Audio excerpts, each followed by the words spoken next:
Hello student, I am Ramakant Sharma. मैं Shri Krishna college Manorpur के online classes में आपका स्वागत करता हूं। और आज हम बीएससी थर्ड ईयर के इस वीडियो के लिए एक नए कुल को प्रारंभ करने वाले हैं, नए फैमिली को स्टार्ट करेंगे और उस फैमिली का नाम है फेबेसी या फिर लेग्यूमिनेसी। ठीक है, सबसे इंपॉर्टेंट कुल है, थर्ड नंबर पे आता है एंजियोस्पर्म प्लांट्स में, अच्छा कुल है। और इस कुल के अध्ययन के लिए सबसे पहले जो हम पॉइंट लेने वाले हैं वह है सबसे पहले इसका वर्गीकरण। ठीक है, तो वर्गीकरण में हम इसका वर्गीकरण देखते हैं। तो सबसे पहले वर्गीकरण में आता है इसका प्रभाग, या फिर हम जानते हैं इसे डिवीजन कहा जाता है। और इसका डिवीजन या प्रभाग कैसा है? एंजियोस्पर्म। किस प्रभाग से संबंधित है? यह है एंजियोस्पर्म से। एंजियोस्पर्म से क्यों संबंध है? क्योंकि इनके बीज कैसे होते हैं? आवृत होते हैं या फिर आवृत होते हैं, या फिर ये कह सकते हैं कि बीजांड जो है वो कैसे होते हैं कि आवृत होते हैं। ठीक है, इसके बाद बात करते हैं अगर हम उप प्रभाग की, सब डिवीजन की, तो यह आता है डाइकोटिलोडोन्स में, यानी कि द्विबीज पत्री में। द्विबीज पत्री में इसे सम्मिलित इसलिए किया जाता है क्योंकि इसमें जो बीज पाए जाते हैं उनमें बीज पत्रों की संख्या कितनी पाई जाती है? 2 पाई जाती है। सॉरी, लगभग कितने बीज पत्र होते हैं? 2 बीज पत्र उपस्थित होते हैं। उसके बाद बात करते हैं अगर क्लास या फिर इसके वर्ग की, तो इसका जो वर्ग है वो है पॉलीपेटेली। और लेग्यूमिनेसी या फेफेसी जो कुल है उसे पॉलीपेटेली में इसलिए रखा जाता है क्योंकि इनमें जो बाह्य दल या जो दल पाए जाते हैं वो कैसे होते हैं? स्वतंत्र होते हैं, मतलब आपस में जुड़े हुए नहीं होते, संयुक्त नहीं होते हैं। कैसे होते हैं? स्वतंत्र होते हैं। ठीक है, उसके बाद बात करते हैं अगर हम श्रृंखला की, किसकी बात कर रहे हैं हम? श्रृंखला की। तो इसका श्रृंखला कौन सा है?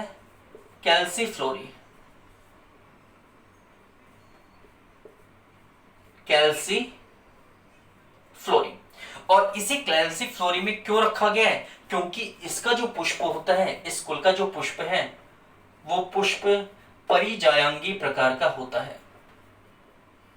तो परिजायंगी प्रकार के पुष्प की उपस्थिति के कारण इसकी श्रृंखला बताई गई है कैल्सीफ्लोरी। उसके बाद अगर हम गण की बात करते हैं,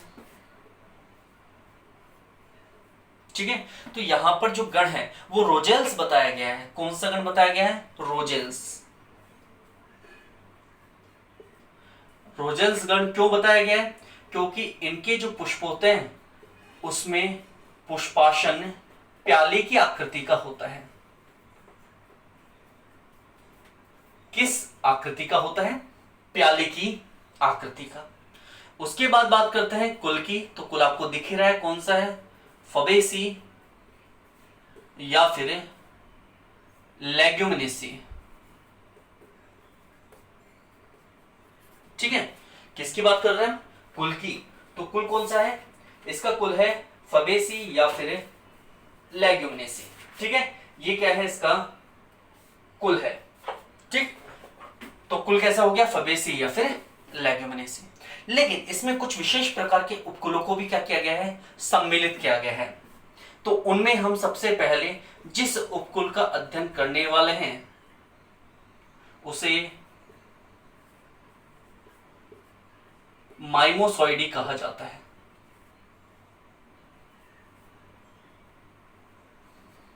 माइमोसॉइडी।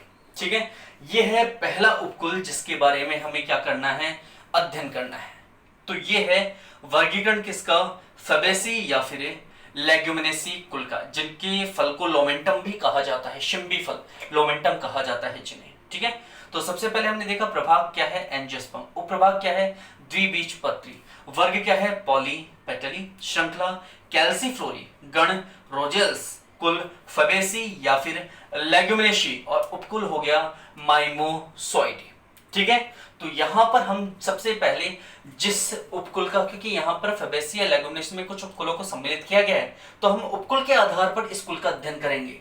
तो यहां पर जिस उपकुल की हम बात करने वाले हैं वह उपकुल है माइमोसॉइड। ठीक है।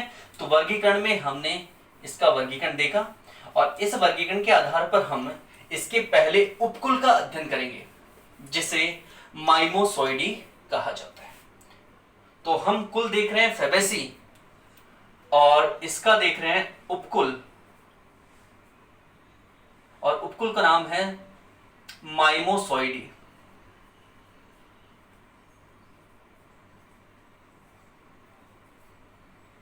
माइमोसॉइड, ठीक है। ये इसका क्या है, सब फैमिली या फिर उपकुल।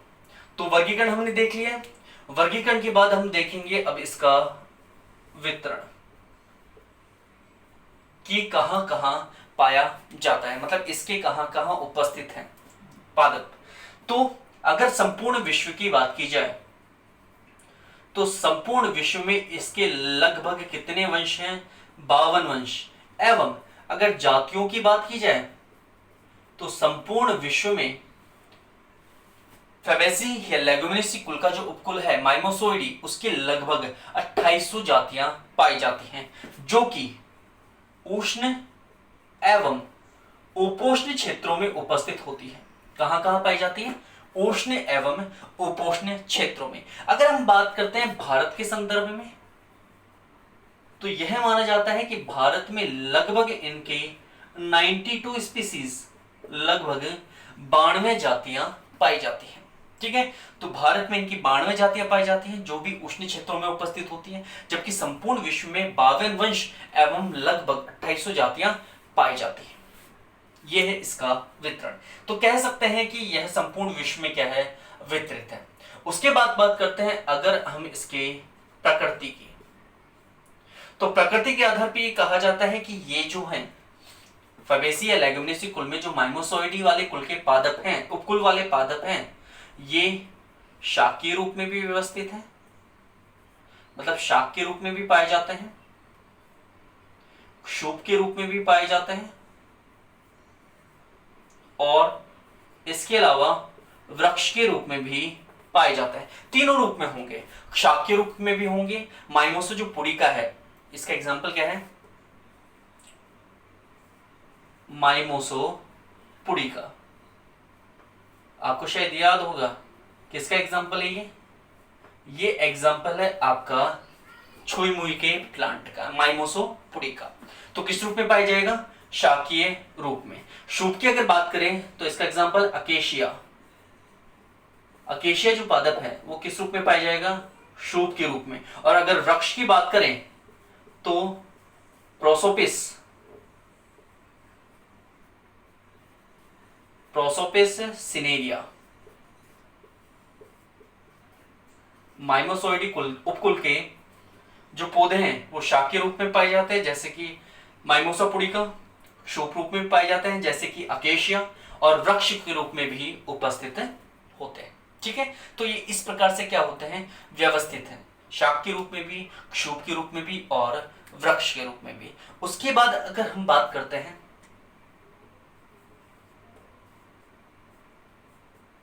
माइमोसॉइडी की मूल यानी कि जड़ों की अगर बात करते हैं तो इनके अंदर मूसला मूल तंत्र उपस्थित होता है। कैसा मूल तंत्र उपस्थित है इनके अंदर, टैपरूट सिस्टम है, मतलब कैसा है, मूसला मूल तंत्र उपस्थित है। ठीक है। उसके बाद अगर हम बात करते हैं इसके तने की, स्टेम की अगर बात करते हैं इस उपकुल के तने की, तो इनका जो तना होता है वो ऊर्ध्व होता है, मतलब सीधा होता है। इसके अलावा कठोर होगा,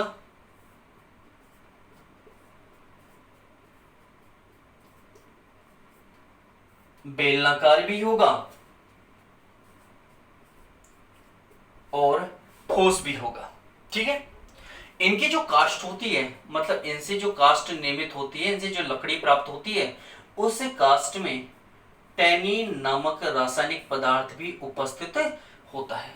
कौन सा रासायनिक पदार्थ उपस्थित है, टैनिन नामक रासायनिक पदार्थ क्या होता है, उपस्थित होता है। ठीक है, तो इनका जो तना होगा कैसा होगा, ऊर्ध्व होगा, सीधा होगा, कठोर होगा, बेलनाकार होगा, ठोस होगा एवं शाखित होगा।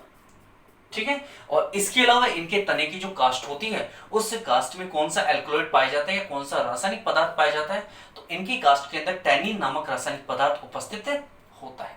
ठीक है, तो यह है इनका तना। तो हमने यहाँ पर बात की सबसे पहले वर्गीकरण की, वर्गीकरण के बाद हमने बात की इनके वितरण की। तो संपूर्ण विश्व में वितरित होगा, विश्व में लगभग 52 वंश एवं 2800 जातियां हैं जो उष्ण एवं उपोष्ण दोनों क्षेत्रों में पाए जाएंगे। भारत के भी उष्ण क्षेत्रों में इनकी लगभग 92 जातियां पाई जाती हैं। अगर प्रकृति के आधार पर देखा जाए तो शाक के रूप में भी हैं जैसे माइमोसोपुडिका, इसके अलावा शूप के रूप में भी हैं जैसे कि अकेशिया, और इसके अलावा वृक्ष के रूप में भी हैं जैसे कि प्रोसोपिस सिनेरिया।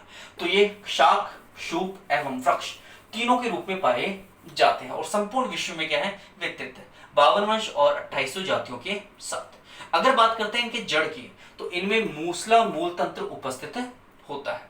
ठीक है, बात करते हैं तने की, तो ऊर्ध्व या सीधा होता है, इसके अलावा कठोर एवं बेलनाकार होगा और अंदर से कैसा होगा, ठोस होगा।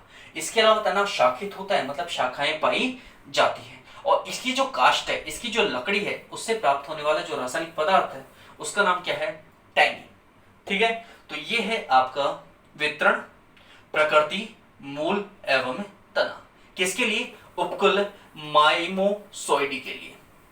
अब हम बात करेंगे यहां पर इस उपकुल की लीव्स के बारे में, मतलब पत्तियों के बारे में। तो इस उपकुल की जो लीव्स होती हैं वो स्तंभिक होती हैं।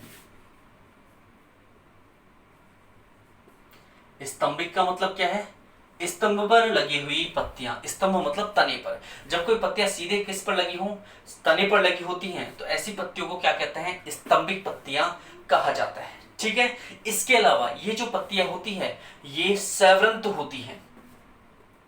कैसी हैं, सैवरंत, मतलब इनके अंदर व्रंत पाया जाता है। ठीक है, अब इनकी एक विशेषता भी है कि इनमें जो पर्णव्रंत पाया जाता है वह पर्णव्रंत एक फूली हुई संरचना के रूप में दिखाई देता है। किस रूप में दिखाई देगा, फूली हुई संरचना के रूप में। कौन दिखाई देगा, पर्णव्रंत। किस रूप में दिखाई देगा, फूली हुई संरचना के रूप में। और इसके अलावा आप लोगों को एग्जांपल याद है माइमोसोपुडिका, मतलब छुई मुई का जो पौधा है, इस छुई मुई के पौधे पर छूने से इसकी पत्तियां क्या हो जाती हैं, सिकुड़ जाती है। मतलब ये कैसे होते हैं, स्पर्श संवेदी। अतः हम ये कह सकते हैं कि माइमोसोइडी जो पादप का उपकुल है उसमें जो पत्तियां होती हैं वो कैसी होती हैं, स्पर्श संवेदी होती हैं। मतलब स्पर्श के प्रति संवेदना व्यक्त करेंगी, यानी कि स्पर्श के प्रति अनुक्रिया व्यक्त करती है। ठीक है, तो पत्तियां कैसी होंगी, स्तंभिक होगी, सैवरंत होगी। जो पर्णव्रंत पाया जाएगा वो फूली हुई संरचना के रूप में होगा। इसके अलावा पत्तियां कैसी होंगी, स्पर्श संवेदी होंगी। सबसे इंपॉर्टेंट पॉइंट क्या है, द्विबीजपत्री पौधा है, इसलिए पत्तियों का विन्यास कैसा होगा, जालिकावत सिरा विन्यास। सिरा विन्यास कैसा होगा इनका, जालिकावत सिरा विन्यास। ठीक है, तो ये हो गई इनकी पत्तियों के बारे में जानकारी। अब हम बात करेंगे इनके पुष्पक्रम के बारे में। तो इनका जो पुष्पक्रम है या जो इन्फ्लोरेसेंस है वो असीमाक्षी प्रकार का होता है। यहां असीमाक्षी से तात्पर्य है कि वह पुष्पक्रम जिसकी कोई निश्चित सीमा नहीं होती है। अगर किसी पुष्प के किसी पादप की तने के अंत में पुष्प का निर्माण हो जाता है तो उसकी सीमा वहीं समाप्त मानी जाती है। इस प्रकार के पुष्पक्रम को ससीमाक्षी पुष्पक्रम कहते हैं। लेकिन अगर पुष्प अंत में ना आए बल्कि साइड में आए तो इस प्रकार के पुष्पक्रम को असीमाक्षी पुष्पक्रम कहा जाता है। तो माइमोसोइडी जो उपकुल है उसका पुष्पक्रम कैसा होगा, असीमाक्षी प्रकार का। पुष्पक्रम कैसा होगा, असीमाक्षी प्रकार का। इसके अलावा अगर हम इसके पुष्प की बात करते हैं, इसके फ्लावर की अगर हम बात करते हैं तो इसका जो फ्लावर होगा वह होगा सहपत्री मतलब पुष्प के पार्श्व में या पुष्प के कक्ष में क्या लगी हुई होगी, पत्ती लगी हुई होगी, लेकिन व्रंत नहीं पाया जाएगा। इस कारण ऐसे पुष्पों को कहा जाता है अव्रंत पुष्प। लेकिन इसके अलावा पुष्प क्या होगा, पूर्ण होगा। तो कुछ किताबों में लिखा हुआ है कि यहाँ पर जो पुष्प होते हैं ये सामान्यतः क्या होते हैं, द्विलिंगी होते हैं। लेकिन कुछ में ये भी लिखा हुआ है कि ये पुष्प कैसे होते हैं, एक लिंगी भी होते हैं। चूंकि हम पुष्प को क्या कह रहे हैं, पूर्ण कह रहे हैं। पूर्ण का मतलब बाह्य दल भी पाए जाएंगे, दल भी पाए जाएंगे, पुमंग भी पाया जाएगा और जायांग भी पाया जाएगा। तो अगर हम बात कर रहे हैं पूर्ण पुष्प की, तो हम हमेशा किसकी बात करेंगे, द्विलिंगी की।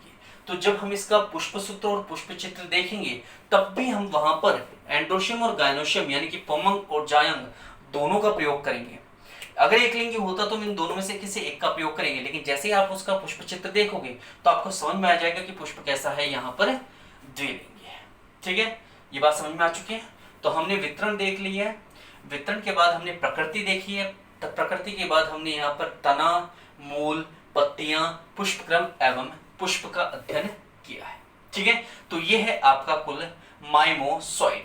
ठीक है, हम पढ़ रहे हैं कुल फैबेसी या लेगुमिनेसी के बारे में। माइमोसॉइडी इसका उपकुल है जिसके बारे में हम यहाँ पर जानकारी ले रहे थे। ठीक है, तो हमारा यहाँ पर पुष्प तक कंप्लीट हो चुका है। नेक्स्ट जो वीडियो आएगा उसमें हम माइमोसॉइडी से संबंधित जो पुष्प चित्र होगा या जो पुष्प सूत्र होगा उसका क्या करेंगे, अध्ययन करेंगे। ठीक है, तो हम नेक्स्ट वीडियो में लेते हैं इसके पुष्प चित्र एवं पुष्प सूत्र को। ठीक है, चलिए, थैंक यू सो मच।